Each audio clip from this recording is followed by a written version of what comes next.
చాలా అనిపించింది. దీంట్లో అంటారు అనమాట, తెలుగు భాషలో నాకు నచ్చింది ఒకే ఒక పదం డాన్స్ అంటాడు. అది డాన్స్ కాదు, డాన్స్ అనేది ఇంగ్లీష్ ఇప్పుడు మార్చేస్తారు అంటారు.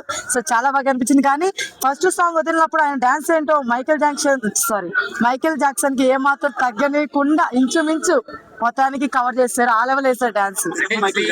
యా ఆఫ్ కోర్స్ అనుకోండి. తమన్ గారి బీజిఎం బాగుంది, మన రేష్మి గారి మ్యూజిక్ బాగుంది.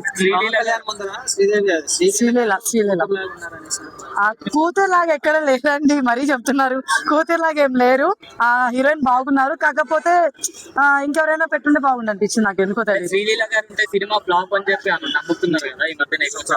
అలా ఏం లేదు, కాకపోతే రాశిగాన్ని అనుకున్నాను.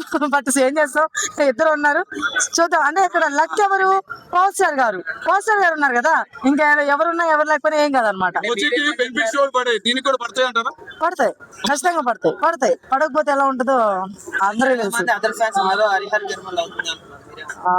హరిహర వీరమల్లికి అసలు ఈ జోనర్కి సంబంధమే లేదు. ఎందుకు దాంతో పోలుస్తున్నారో నాకైతే అర్థం కావట్లేదు. అసలు సంబంధమే లేదు, వేరే లెవెల్ ఉంది. నిజం చెప్తున్నా, ట్రైలర్ మాత్రం సినిమాని చూద్దాము. మొన్నటి వరకు సాంగ్స్ వచ్చినప్పుడు మాత్రం ఓకే అనుకున్నాను, కానీ ఎత్తర కాలర్ వచ్చినప్పుడు మాత్రం అదిరిపోయింది, తిరగదీశారు. నిజంగానే మేము అందరం ఫ్యాన్స్ కాలర్ ఎత్తుకునేలా చేస్తారు ఆ సాంగ్ తో. చాలా బాగా అనిపించింది ఈ సాంగ్ మాత్రం. అండ్ ట్రైలర్ అయితే ఇంకా గూస్ బంప్స్, అంటే డైలాగ్స్ అవ్వచ్చు, లుక్స్ అవ్వచ్చు, వేరే లెవెల్లో ఉన్నారు. అబ్బా, నేను ఏదో కావాలని పోవట్లేదు, 1కి 2 సార్లు ట్రైలర్ చూడండి, అప్పుడు మీకే అర్థం అయిపోతుంది.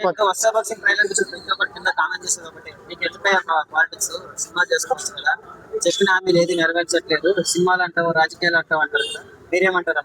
చేసిన వాళ్ళకి తెలుసు కదా, హెల్ప్ తీసుకున్న